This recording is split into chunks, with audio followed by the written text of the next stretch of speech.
이건 아무에게나 말하지 않았던 저만의 부끄럽고도 기막힌 이야기입니다.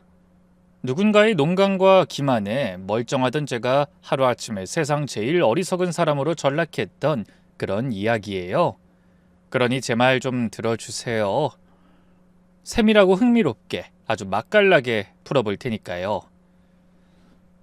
이야기는 아주 평범한 어느 하루에서 시작됐습니다. 엄마 아버지, 저 사귀는 사람 있어요. 조만간 집에 데려올게요. 아이고 쑥맥인 줄 알았더니 연애하고 있었냐? 그래 집에 데려와봐. 우리가 어떤 아가씨인지 봐줄 테니까. 마음에 드실 거예요. 저희 결혼까지 생각하고 있으니까 마음의 준비하시고 봐주세요.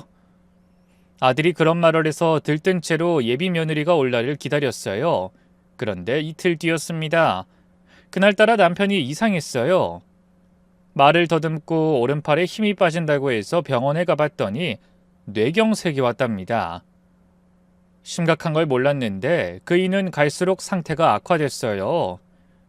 병원에서 2달 버티고 버티던 그이는 제 곁을 떠났습니다. 40년 동안 웃고 싸우고 소리치고 울고 그렇게 함께한 세월이 떠올랐어요. 서로 고생만 시켰다고 생각했는데 막상 가고 나니 숨결 하나, 발소리 하나까지도 그립더라고요. 미워했던 날들마저 죄다 후회로 바뀌었습니다.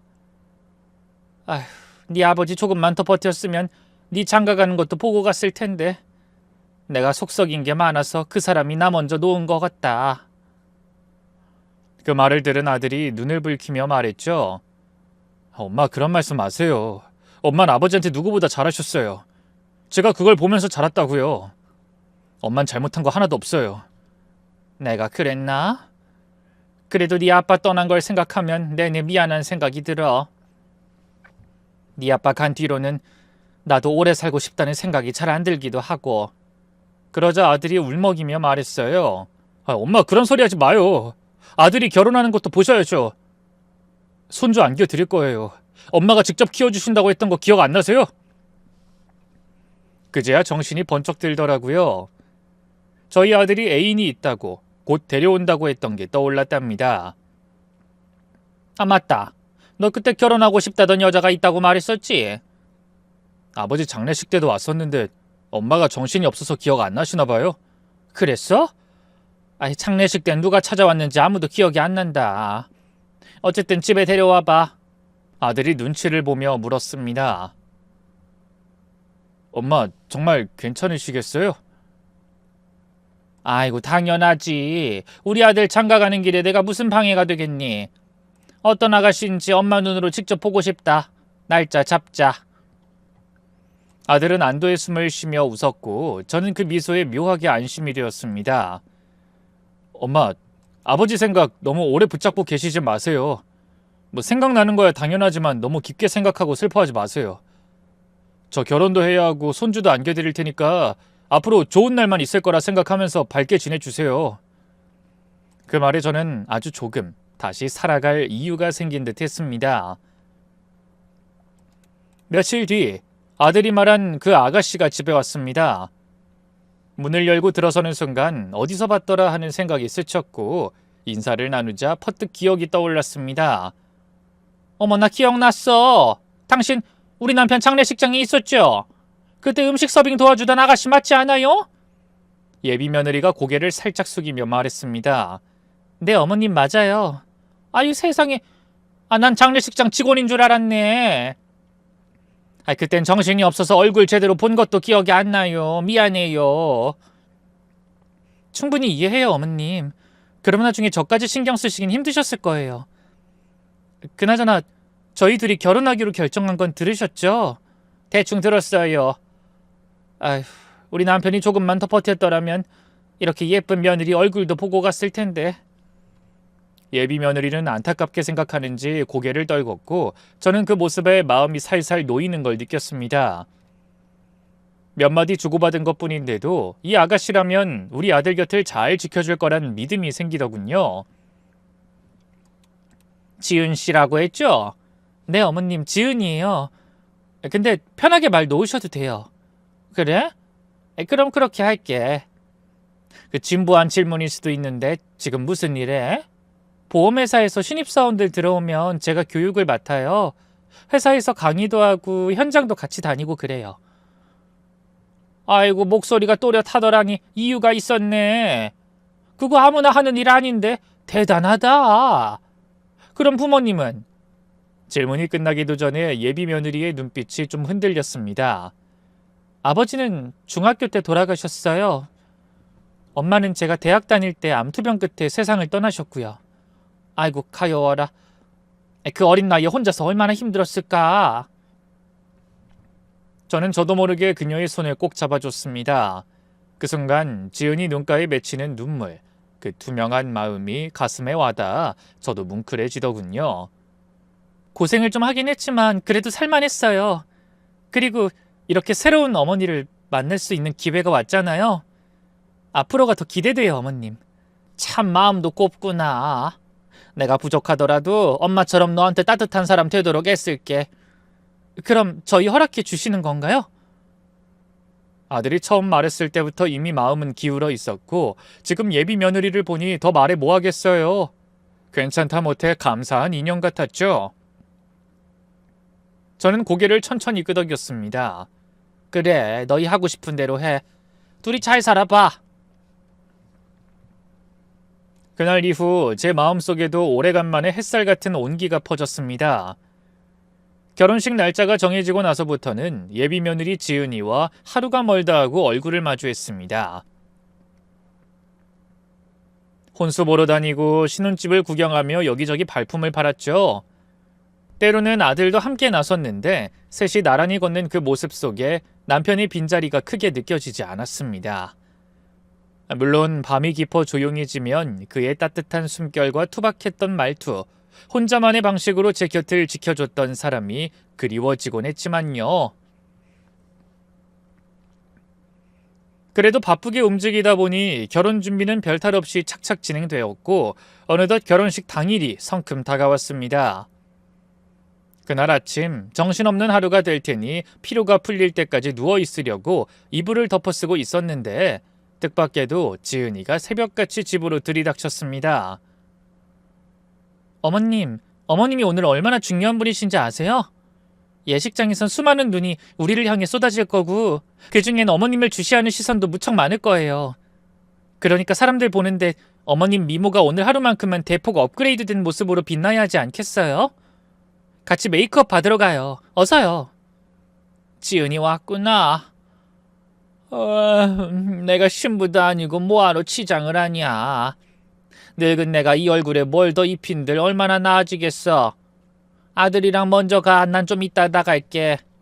어머님, 오늘은 어머님한테도 아주 특별한 날이에요. 어머님이 예쁘게 하고 나타나시면 제 친구들이 와, 너희 시어머니 정말 고우시다고 감탄할 거고 저희 부부도 덩달아 자랑스러워질 거예요. 그러니까 오늘만큼은 저희를 위해서라도 한껏 아름다워지셔야 해요. 여자는요, 꾸며야 할 땐 아는 사람이 진짜 멋있는 사람이에요. 자, 이불 걷고 일어나세요. 어서요. 어찌나 조잘조잘 끈질기게 설득을 하던지 마치 어린아이처럼 끌려가는 심정으로 이불을 젖히고 자리에서 일어섰습니다. 아유, 그래, 가자. 오늘만큼은 너희 며느리 친구들한테 밉보이지 않게 최대치로 꾸며서 혼주석에 앉아줄 테니 됐지? 그거면 충분해요, 어머님. 우리 오늘 진짜 예뻐지러 가는 거예요. 그렇게 둘이서 손을 꼭 잡고 유명한 샵으로 향했습니다. 전문가 손길로 완성된 풀 메이크업을 마치고 나니 거울 속 제 모습이 낯설 만큼 달라 보이더군요. 잔주름 사이로 퍼지는 은은한 광채에 저도 모르게 눈이 커지고 입꼬리가 말려 올라갔습니다. 며느리 말대로 일찍 서둘러 나온 덕분에 한복도 여유 있게 갈아입고 꽃처럼 단장한 모습으로 예식장에 도착할 수 있었습니다. 결혼식은 상상했던 것보다 훨씬 더 화려하고 성대하게 치러졌고 하객들로부터 쏟아지는 축하 인사와 박수 세례에 둘러싸여 있으니 정작 결혼하는 사람이 저인 것처럼 뿌듯하고 들뜬 마음이 들더군요.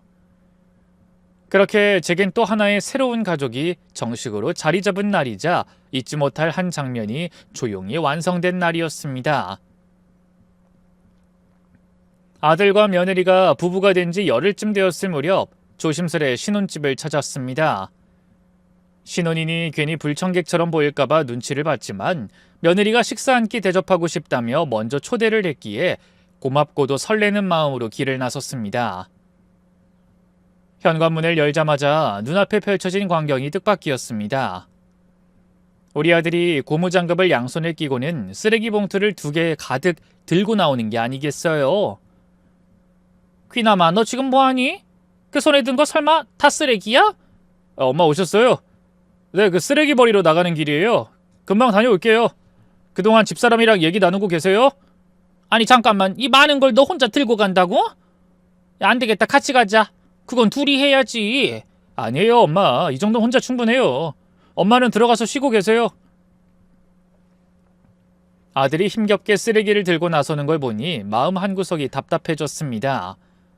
저렇게 무거운 걸 혼자 들고 가는 걸 보고도 모른 척하는 며느리라니 속이 부글부글 끓어올랐지만 괜히 고지식한 시어머니로 보일까봐 꾹 참고 억지로 웃으며 거실 소파에 앉았습니다.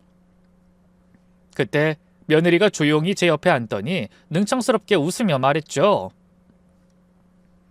어머님, 오해하지 마세요. 지금 저희가 저렇게 쓰레기 버리러 나간 건요, 사실 오늘이 처음이에요. 집안일이요? 평소엔 제가 다 혼자 합니다. 진짜야? 매일같이 내 아들 부려먹는 건 아니지? 내가 뭐라고 할까 말까 고민 많이 했는데 느낌이 그냥 귀남이가 꼭 쥐어잡혀 사는 것 같아. 아니에요 어머님, 저희 부부 중 제가 희생을 더 많이 해요. 양보하고 배려하는 쪽은 항상 저라고요. 며느리가 환하게 웃으며 말하니 더 이상 뭐라 할 말도 없더군요. 괜히 집안일로 시비 거는 구시대적 시어머니가 되고 싶진 않았거든요. 그러고도 얼마 지나지 않아 아들이 땀에 젖은 이마를 닦으며 돌아왔고 아내를 향해 무심히 말했습니다. 여보, 나 담배 다 떨어졌어. 돈 좀 줘. 벌써 다 피웠어? 일주일에 한 갑씩 피우잖아. 차라리 끊는 건 어때? 이참 이따 끊자. 그리고 내가 준 용돈 벌써 다 쓴 거야? 여보, 하루에 5,000원이잖아. 그걸로 점심값 간신히 해결하는 수준인데. 두 사람의 대화를 옆에서 듣고 있자니 기가 막혔습니다. 내 아들이 하루에 고작 5,000원 들고 다니며 담배값도 모자라 아내한테 손을 벌리는 처지가 되었다는 사실에 참다 못해 말이 튀어나왔습니다. 귀남아, 너 설마 벌써 통장 넘긴 거야? 새애기가 너 돈 다 관리하는 거야? 지금 5,000원이 없어서 담배값 타가는 거야? 엄마, 요즘 다 이렇게 살아요. 남편들 다 아내한테 맡기잖아요. 그래야 돈도 잘 모이고 관리도 되고 저흰 계획적으로 살고 있는 거예요. 그래도 그렇지 하루에 5,000원은 너무하잖아. 점심값이 고작 5,000원이라고? 요즘 식당에서 국밥 한 그릇이 10,000원이 넘는다고. 새애기, 너랑 나랑 이야기 좀 하자. 이건 아닌 것 같구나.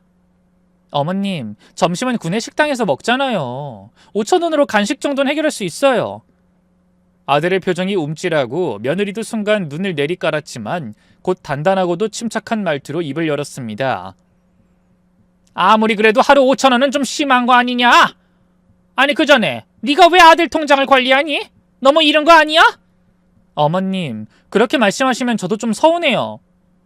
저희 집 대출금이 절반이에요. 대출 빨리 갚아야 하지 않겠어요? 그리고요, 저도 하루에 5,000원 이상 안 써요. 알뜰하게 살아보려고 저도 최선을 다하는 거예요. 만약요, 시댁에서 넉넉하게 도와주셨다면 이렇게 허리띠 졸라매며 살 필요도 없었겠죠. 지금 그게 무슨 말이니? 내 탓으로 돌리는 거야? 내가 집 사는데 돈을 적게 보탰다고 뭐라고 하는 거야 지금? 절대 그런 뜻 아니에요 어머님. 제가 어떻게 어머님께 그런 말을 해요. 다만 현실적인 상황이 그러니 저희 형편에 맞게 살아보려는 거예요. 그리고 귀남씨랑 결혼한 사람은 저지 어머님이 아니잖아요. 부부 사이엔 부부만의 방식이 있어요.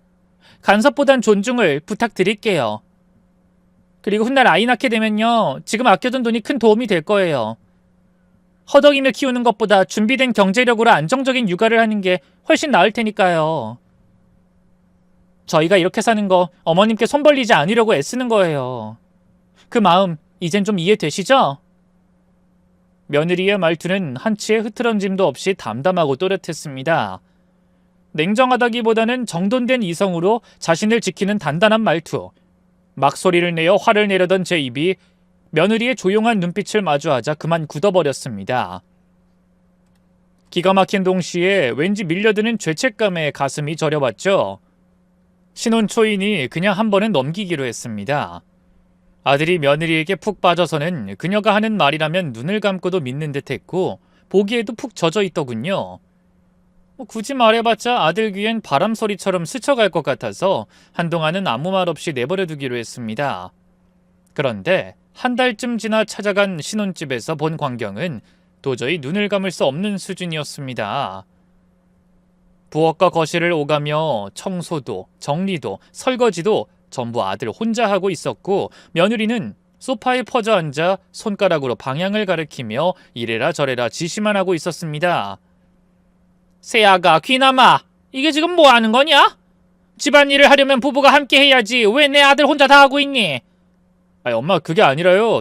저 오늘 일주일 만에 도와주는 거예요. 평일엔 집사람이 다 했다고요. 그래? 그건 내가 본 게 아니니까 모르겠고. 어쨌든 집안일은 같이 하는 게 맞지 않니? 보기 참 그렇다. 그때였습니다. 며느리가 그 편안한 자세 그대로 천천히 몸을 일으키며 아주 태연한 표정으로 입을 열었습니다. 어머님, 이상하죠? 저희 집에 오시는 날은 꼭 이이가 집안일 할 때더라고요. 어쩜 이렇게 타이밍이 기가 막히게 안 맞을까요? 얘야, 시어머니가 화가 나서 말하는데 웃으면서 받아치는 건 예의가 아니지 않니? 어머님 마음 충분히 이해해요. 그래서요, 지금부터 같이 하면 되잖아요. 여보, 그만하고 어머님이랑 차 한잔 하자. 며느리의 말에 아들은 아무 말 없이 하던 일을 멈추고 소파로 와선 등짝을 고추 세운 채 딱딱하게 앉았습니다. 며느린 느긋하게 앉은 반면 아들은 자세 하나조차 조심스러워 보였습니다. 그 모습을 보니 제 속이 끓는 것도 모자라 터질 지경이었죠. 아들이 결혼해서 어떻게 살고 있는지 단박에 그림이 그려졌습니다. 새아가, 너 귀남이 얼마나 잡는 거야? 지금 내 아들 앉은 꼴 좀 봐. 무슨 주인님 눈치 보는 강아지처럼 눈치를 살피잖니? 어머, 이이가 왜 이러지? 여보, 편히 앉아. 당신이 그렇게 앉으니까 괜히 내가 아주 나쁜 사람 된 것 같잖아. 며느리 말에 아들은 그제야 몸을 느슨하게 풀고 자세를 바꿨습니다. 계속 쏘아붙이려던 참에 며느리가 가방 하나를 꺼내 내밀었습니다. 어머님, 이거 받으세요. 얼마 전에 힘들게 구한 한정판 명품백이에요. 나중에 중고로 되팔면 원가보다 훨씬 비싸게 팔 수도 있어요. 선물이에요. 뭐라고? 명품백? 예, 난 이런 거 안 든다. 다 늙은 여자가 무슨 명품백을 들고 나돌아다니냐? 어머님, 아니에요. 여자는요, 나이가 들수록 더 꾸며야 해요. 이 백 하나면요, 어머님이 어디서든 단번에 시선 받으실 수 있어요. 이미지가 확 달라질 거예요. 제 말 믿어보세요. 참나, 백 하나 들었다고 사람 보는 눈이 왜 달라져? 그리고 솔직히 말해봐. 이거 내 아들 돈으로 산 거 아니야? 네 거 사면서 양심에 찔려서 내 것까지 산 거 아니냐고? 저기 어머님, 얼굴이 좀 안 좋아 보이세요. 뭐? 너 지금 왜 갑자기 말을 돌리니? 그리고 내 얼굴이 뭐 어때서? 아니요, 진심으로 걱정돼서 말씀드리는 거예요. 황달기 있으세요. 여보, 당신도 그렇게 느껴지지 않아? 며느리는 슬쩍 아들의 눈치를 보며 말했고 아들은 눈을 피하며 말했습니다. 아니야, 엄마 얼굴 괜찮은데. 평소랑 똑같은데. 난 그렇게 안 보여. 어머님, 이러고 계시지 말고요. 지금 저랑 병원 가요. 너 지금 내 잔소리 듣기 싫어서 이런 말하는 거지? 명품백 환불하고 내 아들 통장도 네가 관리하지 마. 그리고 집안일도 나눠서 해. 내가 하고 싶은 말은 그거야. 일단 병원부터요. 지금은 그게 더 중요하잖아요, 어머님. 며느리는 흔들림 없이 단호한 눈빛으로 말했고 저는 기가 막힌 듯 하면서도 어쩐지 묘하게 끌려 병원까지 따라가게 되었습니다. 억지로 떠밀리듯 검사를 받았는데 결과는 충격적이었습니다. 급성 B형 간염이랍니다. 별다른 통증도 없고 입맛도 살아있었기에 상상도 못했던 결과였습니다. 정말 B형 간염이 맞다고요? 네, 수치가 상당히 높습니다. 지금 당장 약물 치료를 시작해야 합니다. 의사는 확실하다고 몇 번을 말했고 결국 저는 환자복을 입고 입원하게 되었습니다. 그 순간 며느리가 옆으로 다가와 걱정 가득한 눈빛으로 말했죠. 어머님, 제 말 들으시길 잘하셨어요. 제가 괜히 얼굴 말씀드린 게 아니에요. 얼굴빛이 노랗게 뜨고 눈동자까지 탁해져 있었어요. 그건 그냥 피곤해서는 안 생겨요. 그걸 네가 어떻게 안 거야? 저요, 사람 상대하는 일 오래 해왔어요. 낯빛, 눈동자, 입꼬리, 색깔까지 보면 어지간한 건 다 보이죠. 그리고 어머님, 아까 드린 명품백은요, 진짜 제 돈으로 산 거예요. 절약해서 모은 제 사비로요. 그리고 귀남씨 통장도 한 푼도 건드리지 않고 모으고 있어요. 집안일이요? 저 나름대로 다 하고 있어요. 어머니 오신 날만 하필. 얘야, 그만해라. 됐다. 내가 미안하다. 저는 손을 들어 조용히 말렸습니다. 미안하다, 새아가. 괜히 괜한 말로 신경 건드려서 미안하다. 너 아니었으면 나 병 키웠을 거야. 이 나이에 간염 걸리면 회복도 오래 걸린다잖니. 네가 나 살렸어. 정말 고맙다. 그럼 앞으로 저희 부부가 어떻게 지내든 간섭 안 하시겠어요? 잔소리도 안 하실 거죠? 그래, 너한테 맡기마. 네가 잘하리라 믿는다. 오늘 병원 데려와줘서 고맙고 명품백도 고맙다. 네, 어머님, 푹 쉬세요. 제가 여기 있을게요. 뭐든 필요하시면 말씀만 하세요.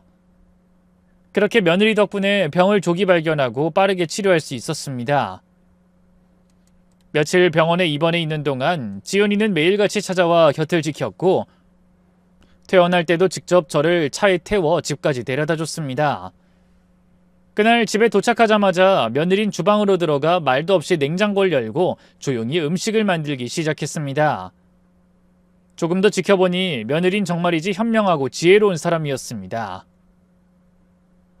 말수가 많았는데 모두 맞는 말만 콕 집어하는 사람이었고 저보다 세상 물정도 훨씬 많이 아는 눈치였죠. 보험회사에서 강사로 일한다더니 재테크에도 밝고 경제 흐름도 잘 꿰고 있었어요. 그래서 그런지 언제부터인가 저도 모르게 그녀의 말에 귀를 기울이게 되더군요. 그런데 평온해 보이던 그들의 신혼에 작은 균열이 생긴 건 어느 날 아들이 불쑥 저희 집으로 들이닥치면서였습니다. 얼굴은 잔뜩 상기돼 있었고 불만이 가득 차 있었습니다. 엄마, 나 회사 그만둬야겠어요. 후배한테 진급 밀렸어요. 그게 얼마나 자존심 상하는 일인지 아세요? 나 같은 사람이 후배 밑에서 일해야 한다고요. 집사람은 이해도 못하고 무조건 참고 다니래요. 자꾸 날 통제하려 드는데 도저히 못 견디겠어서 나와버렸어요. 아이, 귀남아, 그래도 새애기 말이 맞는 것 같은데 그렇게 좋은 회사를 왜 스스로 나와? 진급이야 다음 기회에 하면 되지. 요즘같이 불안한 세상에 직장 하나 있는 게 어디야. 꾹 참고 다녀야지. 엄마, 이 세계는 그렇게 단순하지 않아요. 능력을 인정받지 못한 자리에 계속 앉아있는 건 바보 같은 짓이에요. 사람은 자존감이 있어야죠. 야, 이놈아, 지금 나 가르치자는 거냐? 현실 좀 똑바로 봐. 그래, 회사 그만두면 그 다음에 뭐 할 건데? 사업이든 장사든 뭐라도 할 수 있어요. 저는 회사만큼은 못 다녀요. 가면 또 후배 눈치 보고 아무 일도 못하고 앉아있어야 되는데 그게 진짜 곤욕이라고요. 너 회사 다니는 거 그렇게 힘들었냐? 네, 진심으로요. 스트레스가 장난 아니었어요. 그러니까 엄마, 집사람이랑 얘기 좀 해주세요. 내가 사업 하나 차릴 수 있게 엄마가 도와주시면 안 돼요? 간절히 말하는 아들의 눈빛에 제 마음이 흔들렸습니다. 그 이튿날 저는 며느리 지은이를 밖에서 따로 만났습니다. 차분한 얼굴의 지은이는 이미 상황을 다 알고 있다는 듯 말없이 커피를 내려 건네며 깊은 한숨을 먼저 쉬었습니다. 어머님, 귀남씨 일 들으셨죠? 들었지. 그래서 내가 보자고 했어. 그 애가 회사를 너무 힘들어하는 눈치라. 후배한테 진 것까지 밀리고 맡고 있던 일도 다 빼앗겼다더라. 책상에 앉아서 아무 일도 안 하고 그냥 시간만 보내고 있다던데 그거야말로 나가라는 무언의 압박 아니겠니? 어머님, 그 말이요. 회사 다니는 사람 치고 그런 얘기 한 번도 안 해본 사람이 있을까요? 요즘 다 힘들어요. 저도 직장에서 감정 다 버리고 하루하루 버텨요. 하지만 자존심이 밥 먹여주진 않아요. 아이, 그래도 그렇게까지 상처받았는데 억지로 붙잡고 있어야 하나? 내가 사업자금이든 가게든 하나 차려줄 테니까 귀남이 그만 퇴사시키는 건 어떠니? 며느린 고개를 저으며 단호하게 말했습니다. 아니요, 어머님. 전 어머님께 그런 부담 드리고 싶지 않아요. 저희 아직 신혼집 대출금도 빠듯하게 갚고 있는 중이에요. 그런 상황에서 어머님께 손을 벌린다고요? 나중에 어머님 노후는 어떻게 하실 건데요? 그건 나중 일이고. 아니에요, 어머님. 계획 없는 인생은 결국 무너져요. 어머님 주변에도 보셨잖아요. 자식한테 사업 차려주고 말년에 아무런 준비도 못해서 고생하시는 분들. 제가 그 모습 너무 많이 봤어요. 어머님은 그러지 마셔야죠. 또다시 며느리의 말을 듣고 나니 마음이 또 한 번 흔들렸습니다. 도무지 반박할 수 없는 논리, 그리고 누구보다 현실을 똑바로 바라보는 눈. 워낙에 똑부러지고 사리 판단이 정확한 사람이라 저도 모르게 고개를 끄덕이고 말았습니다. 아이, 그럼 귀남이는 어떻게 설득할 건데? 걘 지금 회사 나가는 게 지옥 같다고 난리야. 일도 안 준다고 하던데 책상에 앉아 허송세월만 보낸다더라. 그러자 며느린 고요하면서도 단단한 목소리로 말했습니다. 어머님, 직장 생활이라는 게 다 그런 고비가 있어요. 근데요, 버티는 사람이 결국 이겨요. 가장 오래 남은 사람이 인정받게 돼 있어요. 전 그걸 누구보다 많이 봐왔어요. 그러니까 저 믿어주세요. 아유, 그래. 뭐 며느리 네 말 들어보니 틀린 말 하나 없구나. 알겠다. 귀남인 네가 설득해봐. 난 사업자금이고 뭐고 이제 그런 얘기 안 꺼낼게. 그렇게 저는 마음을 굳혔습니다. 아들에게 사업자금 대줄 생각도, 그 아이가 무너지기 전에 도와줘야 한다는 조바심도 그날로 모두 내려놨죠. 며느린 저희 집에 직접 찾아와 아들과 방 안에서 한참을 진지하게 대화를 나눴습니다. 처음엔 불만이 가득한 얼굴로 대꾸하던 아들도 어느 순간 조용해졌고 이윽고 방에서 나와 제 앞을 지나가며 말했습니다. 엄마, 나 다시 집에 갈게요. 그래, 결정 잘했다. 새애기 말 잘 들어. 알겠어요. 괜히 걱정 끼쳐드려서 죄송해요. 그렇게 두 사람은 신혼집으로 함께 돌아갔습니다. 그리고 얼마 지나지 않아 아들은 다시 회사를 다니기 시작했어요. 처음엔 무기력하게 붙어있던 책상에 앉아 가만히 있었지만 시간이 흐를수록 하나둘씩 업무가 주어졌고 결국 예전처럼 다시 맡은 바 일을 해내기 시작했답니다. 그 단단하고 치열했던 시기를 결국은 묵묵히 버텨낸 거죠. 저는 그 모습을 보며 마음속으로 또 한 번 깊이 깨달았습니다. 며느린 내가 생각했던 것보다 훨씬 단단한 사람이구나 하고 말이죠. 그리고 어쩌면 나보다 더 나은 어른인 것을 인정했답니다. 그날 이후로 저는 며느리의 말을 더 존중하기로 마음먹었습니다. 아들 부부가 결혼한 지 어느덧 1년이 지나자 저도 마음을 하나 크게 먹었습니다. 살면서 한 번쯤은 제 이름으로 된 큰 자산 하나 마련해봐야 하지 않겠나 싶었거든요. 마침 동네에서 신축 아파트 분양 소식을 보고는 이번 기회다 싶어 용기를 냈습니다. 이 동네 개발 호재도 많고 부동산도 슬슬 들썩이는 느낌이 들었기에 2년쯤 묵혔다가 되팔면 꽤 큰 돈이 되겠지 하는 기대도 있었습니다. 그래서 혼자 조용히 분양 사무실에 들어갔죠. 상담을 몇 번 하고는 계약을 결심하고 도장 찍으러 안으로 들어갔습니다. 그런데 그때 멀리서 절 알아본 사람이 다급하게 걸어왔습니다. 바로 며느리였죠. 어머님, 여길 왜 오셨어요? 설마 아파트 계약하시려고요? 어머, 새아가, 넌 여기 어떻게 알고 왔니? 지나가다 우연히 봤어요. 근데 어머님, 그게 중요한 게 아니라 지금 계약하시려는 거예요? 그래, 요즘 부동산 좀 알아보니까 여기 신축 들어오면 간 많이 뛸 거래. 2년만 지나도 목돈이 생긴다더라. 그래서 투자 좀 해보려는 거지. 제 말을 들은 며느리의 얼굴이 순식간에 굳어졌습니다. 어머님, 계약하지 마세요. 왜 저한테 한마디 상의도 없이 이런 결정을 하신 거예요? 여긴 아무리 봐도 오를 가능성 없습니다. 바닷가 바로 앞이라서 냄새나고 소금기 때문에 창문 열기가 무서울 거라고요. 나중에 집값만 떨어져서 돈만 날릴 확률 커요. 정말이에요. 여기 똥값 될 아파트예요. 그 순간 분양 사무실 직원이 귀를 쫑긋 세우더니 버럭 소리를 질렀습니다. 아, 이봐요. 여기서 그런 막말하십니까? 지금 우리 아파트를 계약하겠다는 사람들이 줄을 섰다고요? 그럼 그 사람들이 모두 똥값 될 아파트를 산다는 겁니까? 무슨 근거로 그런 말을 해요? 그러자 며느린 전혀 주눅들지 않고 차분하게 맞받아쳤습니다. 아니, 줄 섰다면서 왜 화부터 내세요? 그럼 다음 손님한테 파시면 되죠. 저희 어머님은 계약 안 하실 거니까요. 어머님 일어나세요. 지금 이건 분명 아니에요. 괜히 분위기에 휩쓸려 속지 마시고 나가세요. 아니 세아가 이 아파트 내가 봐도 꽤 괜찮아 보이는데 아이 터도 좋고 사람들도 많이 계약했다고 하잖니. 어머님 남들이 한다고 다 따라할 필요 없어요. 투자는 타이밍보다 정보력이 먼저입니다. 제발 절 믿어주세요. 정말 투자하고 싶으시면 저랑 상의하고 분명히 근거 있는 데다 하자고요. 제가 어머님 돈 절대 헛되게 안 쓰게 할게요. 그렇게 며느리가 확실하게 말하니 저도 뭔가 마음이 싸해졌습니다. 직원의 눈빛보다 며느리의 눈빛이 흔들림 하나 없고 어딘가 믿음직스러웠죠. 그래서 결국 저는 계약서를 앞에 놓고도 사인을 하지 못한 채 며느리 손에 이끌리듯 자리에서 일어났습니다. 그리고 얼마 뒤 그 신축 아파트가 완공됐습니다. 사람들 사이에선 기대가 컸던 분양이었지만 결과는 정반대였어요. 며느리 말대로 집값은 바닥을 치며 폭락하기 시작했습니다.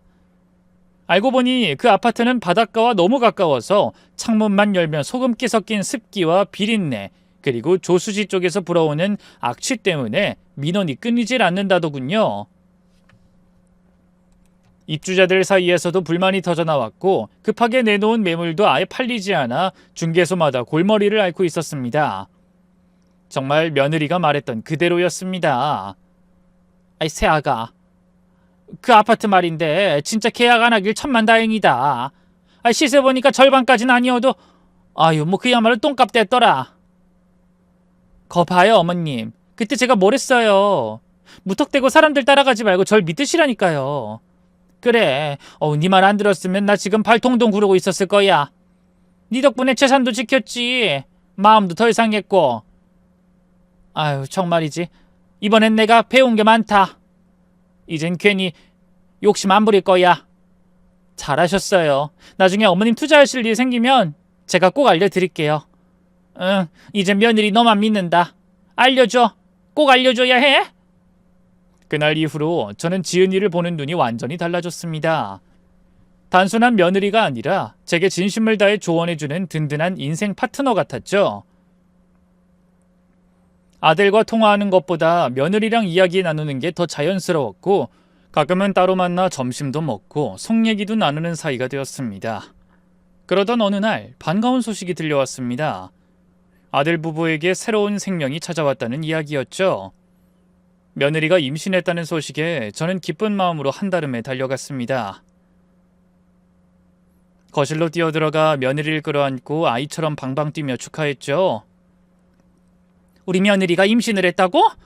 아이고 이 예쁜 아가가 정말 예쁜지만 골라서 하는구나. 잘했다 아가야. 너무너무 잘했어. 어머님 감사합니다. 근데 아기 낳고 나면 어머님이 많이 도와주셔야 해요. 저는 일을 그만둘 수 없거든요. 당연하지. 손주는 당연히 나한테 맡겨. 내가 다 알아서 키울게. 넌 몸조리만 잘해. 그날부터 저는 며느리의 친정엄마처럼 곁을 지켜줬습니다.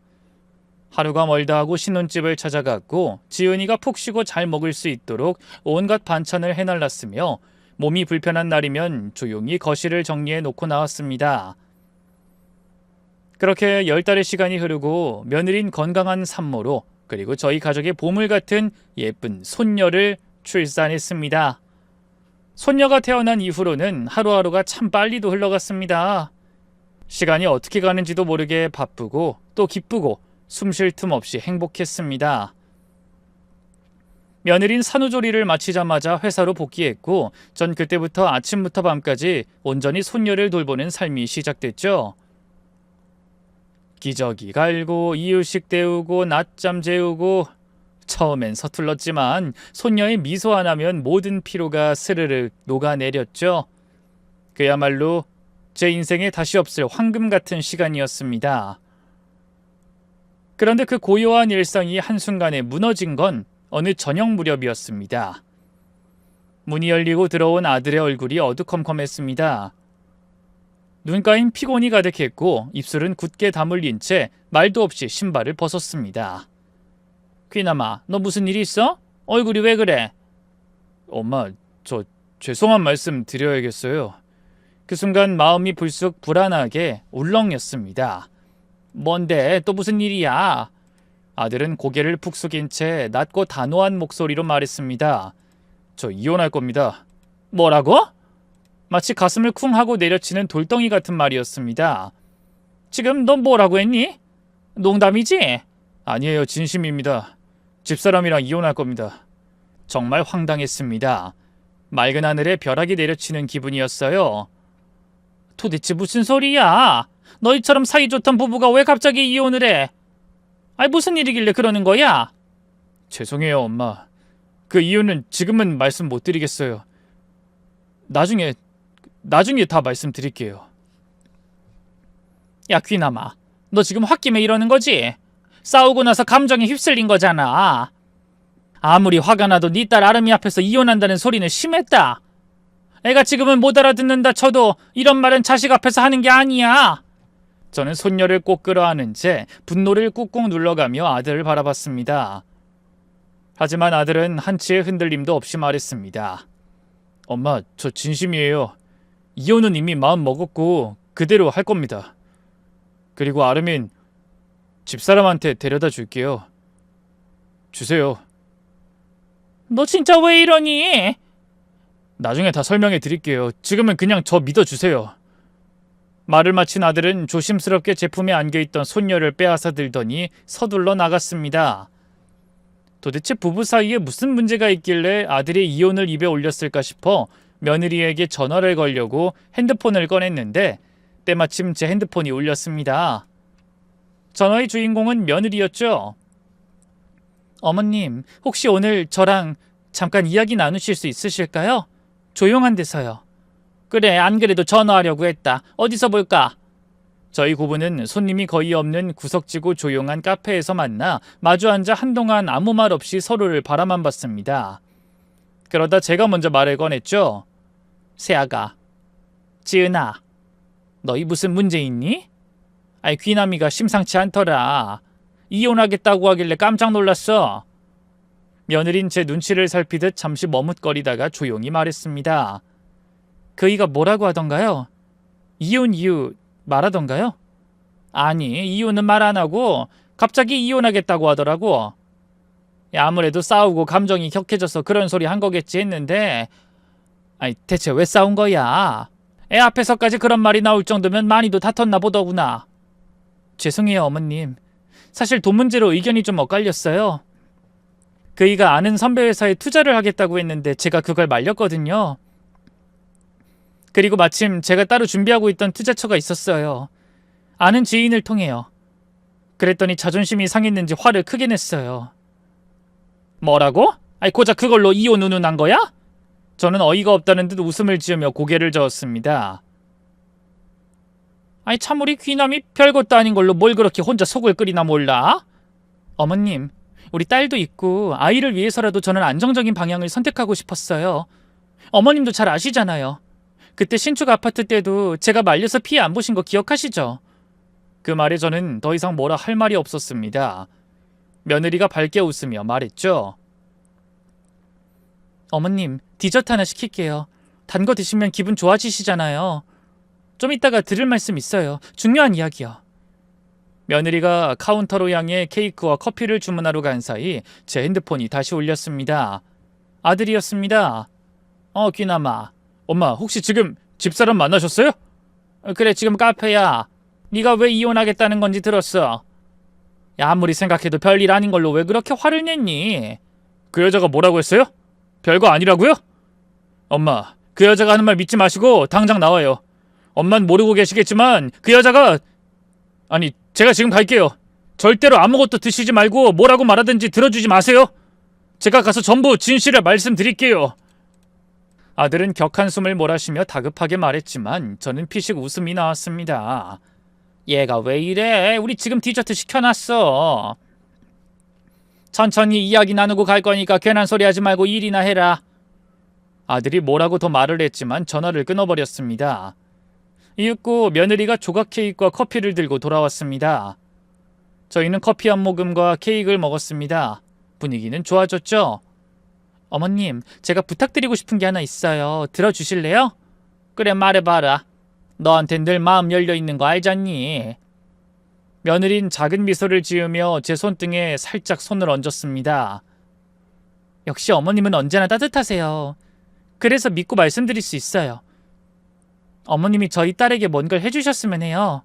손녀를 위해? 뭘? 아름이가 대학 갈 때까지, 아니 시집 갈 때까지 저희 사정 봐주신다고 생각하고 투자해주세요. 아름이를 위해 교육도 잘 시켜주고 세상을 잘 살아갈 수 있게 어머님이 도와주세요. 저 계획적인 사람 거 아시죠? 우리 딸은 진짜 제대로 잘 키우고 싶어요. 어머님, 손녀를 위해서 그 정도는 하실 수 있죠? 이런 말씀 드려서 죄송하지만 미래를 위해 부탁드리는 거예요. 그래? 손녀를 위해서 목돈을 달라는 거지? 키우는데 도움이 되도록 말이야. 그 정도는 해줄 수 있지. 근데 얼마나 줘야 할까? 어머님은 역시 대화가 잘 통하네요. 금액은 1억이요. 어머님께 큰 부담은 드리고 싶지 않아서 딱 그 정도만 받으면 좋을 것 같아요. 우리 아름이를 위해 그 정도만 해주세요. 그래, 주마. 우리 손녀를 위한 건데 못 줄 이유가 있겠냐. 게다가 요즘은 자식 낳으면 시댁에서 크게 뭔가를 해주잖아. 난 아름이와 너에게 주는 돈은 아깝지 않으니 선물로 그 돈 주마. 그러자 며느리 얼굴에 화색이 돌더군요. 어머님 진심으로 감사해요. 그럼 지금 좀 주실 수 있어요? 급한 건 아니지만 그래도 오늘 꼭 받고 싶어요. 지금? 핸드폰으로 1억을 송금할 수 있나? 제가 방법 알려드릴 테니까 여기서 입금해 주세요. 그래, 알았다. 저는 며느리를 믿고 핸드폰을 꺼냈습니다. 몇 가지 설정을 하더니 며느리가 비밀번호를 알려달라고 하더군요. 어머님 설정 바꿨어요. 이제 1억 송금 가능해요. 비밀번호가 어떻게 되죠? 비밀번호? 644. 비밀번호를 불러주는데 카페 문이 세게 열리며 큰 소리가 울려 퍼졌습니다. 엄마, 안 돼요! 퀴나마! 이 여자 믿으면 안 돼요! 아들은 소리치더니 며느리에게서 제 핸드폰을 빼앗았습니다. 당장 핸드폰 이리 내! 이 시궁창에서 썩어빠진 여편네야! 당신 지금 뭐 하는 거야? 너야말로 뭐 하는 짓이야? 이혼하기 전에 엄마한테 돈 뜯어내려는 거냐? 이거 아주 무서운 여자네. 저는 아들에게 왜 그러냐며 호통을 쳤습니다. 이 녀석아, 투자 때문에 싸웠다며. 네 처말 들어보니까 별일도 아니더만 왜 그렇게 흥분했어? 그리고 나도 손녀를 위해 내 돈 못 줄 이유가 있냐? 니들 식구가 잘 살길 바래서 주는 거라고. 딱 1억만 해달라고 해서 입금하려던 순간이란 말이야. 엄마, 이 여자 지금 사기치는 거예요. 내가 이혼소장 보내고 내용증명서 보내서 자기 돈 까이는 게 싫어서 엄마한테 돈 뜯는 중이라고요. 부동산이 어쩌고 하는 거 모두 거짓말이에요. 그리고 엄마한테 손녀 없어요. 얘가 뭘 잘못 먹었나? 너 왜 그래? 내가 이혼하려는 이유 말씀드릴게요. 아르민 제 친딸 아니에요. 친자검사 해봤는데 아닌 걸로 나왔어요. 이 여자 앞에선 싹싹한 척 현명한 척 야무진 척 하지만 뒤에선 유흥에 돈을 갖다 바치는 미련한 여자라고요. 아름이도 호스트바 선수하고 바람나서 가진 딸이에요. 엄마가 아는 며느리가 아니라고요. 아들은 제 앞에 친자검사지를 꺼내 보여줬습니다. 그리고 이혼소장과 내용증명서도 모두 건네줘서 봤습니다. 모두 사실이었어요. 며느린 바람을 피워 손녀를 낳은 것이고 아들 통장의 돈으로 재테크는커녕 유흥가에서 돈을 쏟아 부었더라고요. 며느리는 위자료를 저에게 받은 돈으로 처리하고 이혼할 계획이었던 겁니다.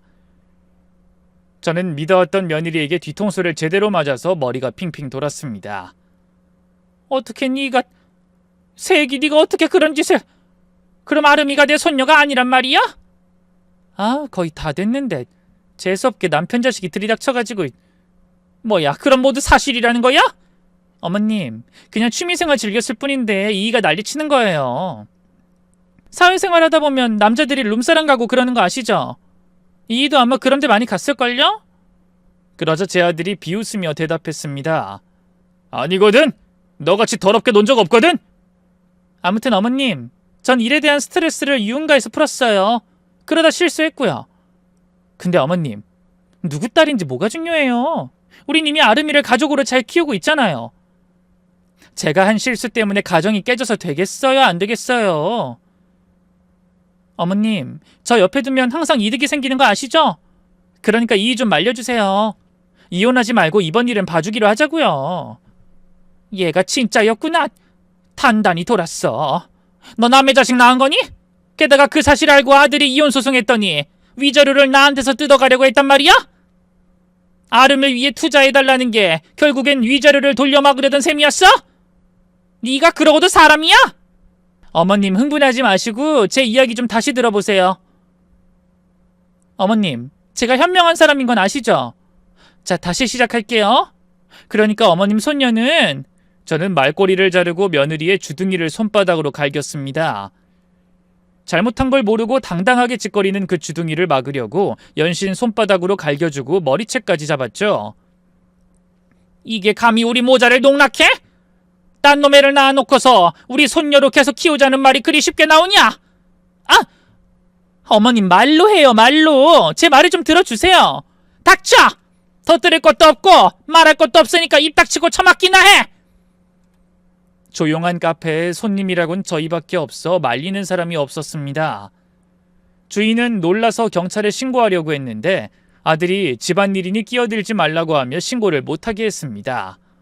그래서 저는 분노를 다 표출할 때까지 며느리의 주둥아리와 따귀, 머리채를 싹 다 조져줬습니다. 그동안 속아온 게 억울해서 패도 화가 풀리지 않았어요. 며느리 말을 듣고 이득을 본 게 많긴 했지만 지금 한 짓은 절대로 용서가 되지 않았습니다. 송장을 치르기 직전까지 며느리를 두들겨 패줬습니다. 제 손에 힘이 없어서 그만하게 됐죠. 나쁜 것 같으니 감히 우리 모자를 농락해? 아름이가 우리 가족이 아니라 호스트바 선수의 딸이라고? 더러운 것 같으니 너에 대해 이제야 제대로 알게 됐구나. 아, 어머님 이대로 가시지 말고 제 말을 좀... 덜 맞았니? 아직 말할 기운이 남은 거야? 어머님, 그냥 다 덮어두고 아무렇지 않게 살면 돼요. 어머님 아름이 사랑하잖아요. 친손녀가 아니더라도... 그 순간 마지막 기운을 짜내서 며느리 입에 주먹을 꽂아 넣었습니다. 더는 떠들지 못하고 앓는 소리를 내며 쓰러지더군요. 아들은 저를 부축해서 카페를 벗어났고 집으로 돌아갔습니다. 그렇게 며느리는 법정에서 아들에게 완전히 패소했고 위자료도 적지 않게 물어냈습니다. 그리고 며느리가 돈을 끌어모아 호스트바 남자를 꼬셔 함께 살림을 차렸대요. 아름이는 그 남자의 호적에 올라갔습니다. 처음엔 모든 게 꿈처럼 낯설고 아득했습니다. 어떻게 이런 일이 내게 벌어졌을까? 제가 너무 멍청한 것 같아 부끄러웠죠. 하지만 시간이 약이라는 말은 결국 사실이더군요. 눈물도 분노도 회한도 세월 속에 찬찬히 가라앉았습니다. 1년이 흐르자 저도 아들도 제 자리를 되찾고 있었습니다. 그러던 어느 날 아들은 조심스레 한 여자를 데리고 왔습니다. 예비 며느리는 조용한 사람이었죠. 말을 길게 하지 않았고 누가 무슨 말을 하든 끊지 않았으며 자신의 생각을 강요하는 법이 없었습니다. 무엇보다 말을 참을 줄 아는 사람이었죠. 고개를 끄덕이고 한참을 기다린 뒤 꼭 필요한 말만 꺼냈습니다. 전 며느리처럼 사람을 설득하고 회유하는 태도는 전혀 찾아볼 수 없었죠. 그래, 이제야 제 아들이 제대로 된 짝을 찾았구나 싶었고 결혼을 허락해줬답니다. 아들은 재혼 후 일이 더 잘 풀려서 회사에서 진급도 했고 큰 프로젝트까지 맡게 되었어요. 며느리의 내조 덕분에 그리 된 것 같아서 제 눈에 새며느리가 너무나 예뻐 보였습니다. 게다가 재혼한 지 2달 만에 손자를 임신했어요. 10달 뒤 출산했을 때 며느리의 동의를 얻고 유전자 검사를 했답니다. 당연히 제 아들의 친자가 맞았어요. 저는 다시 손자를 육아하는 할머니로 바쁘게 지내게 되었네요. 한편 전 며느리에 대한 소문은 듣고 싶지 않았지만 하도 시끄럽게 떠도니 결국 제 귀에도 들어오고 말았습니다. 보험 강사 일에서 무슨 문제가 있었는지 해고당한 뒤 노인들을 상대로 값비싼 제품을 팔며 사기 행각을 벌였다고 하더군요. 결국 사기죄로 감옥에 갔다고 했습니다. 입 하나로 그토록 사람을 잘 속이더니 감옥 안에서도 마찬가지였답니다. 도망칠 곳이 없으니 그 안에서 재소자들에게까지 사기를 치다 그들 손에 매섭게 얻어맞은 모양이에요. 결국 치아 몇 개가 부러지고 발음도 새어나와 지금은 거의 입을 다물고 깜빵 생활을 한다고 합니다. 입으로 흥한 자, 입으로 망한 셈이죠. 아직도 젖며느리만 생각하면 그토록 믿어주고 아껴줬던 제 지난날이 부끄러워 고개가 숙여집니다. 겉으론 완벽하고 믿음직해 보였지만 속으론 비열한 짓을 일삼던 여자를 바보처럼 철석같이 믿고 있었으니까요. 이 글을 읽고 계신 여러분, 말을 잘한다고 해서 무조건 믿지 마세요. 말이 번지르르 하다고 그 사람의 진심까지 옳다고 착각하지 마시길 바랍니다. 제겐 너무 큰 교훈이었지만 누군가에겐 미리 알았더라면 피할 수 있는 함정일 수도 있습니다. 이 이야기가 누군가에겐 방패막이가 되었으면 좋겠습니다. 저의 부끄럽고 어두웠던 사연은 여기서 끝을 내야 할 것 같네요. 지금은 손자와 함께 지내며 새 며느리와 아들도 다정하게 잘 살고 있습니다. 비로소 평온한 날들이 흐르고 있죠. 부디 이 사연을 읽어주신 분들께도 속지 않고 속이지 않는 인연이 함께하길 바랍니다. 응원의 댓글 기다리겠습니다. 감사합니다.